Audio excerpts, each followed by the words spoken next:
Ich bin hier in der Firma Aller Zerspannungstechnik der Produktionsleiter.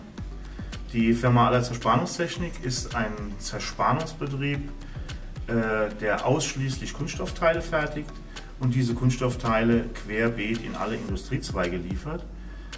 Wir haben ausschließlich Haßmaschinen und benutzen die Automatisierung ausschließlich auf den Fräsmaschinen zurzeit.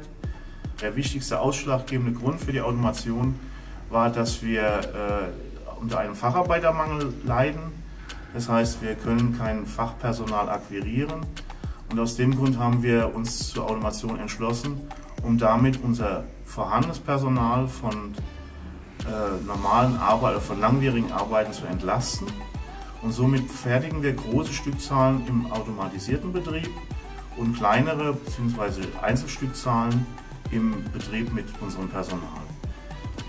Der Grund, warum wir uns für Accelerate entschieden haben, war, wir haben mehrere Anbieter uns angesehen und angeguckt.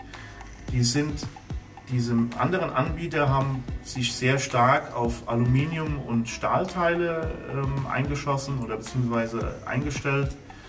Und Celro war der einzige, der eben uns eine große Schubladenkapazität zur Verfügung gestellt hat. Somit können wir eine große Anzahl an Rohteilen in den Schubladen vorhalten und somit auch eine wesentlich lange oder eine sehr lange Arbeitszeit vom Roboter gewährleisten. Weil bei uns eben in der Kunststoffzerspannung ist es so, dass wir sehr kurze, gegenüber Stahl und Aluminium wesentlich kürzere Laufzeiten haben. Und um lange Spindellaufzeiten zu generieren, brauchen wir sehr viele Rohlinge, die vorgehalten werden können. Und das schafft der Celro, der Accelerate.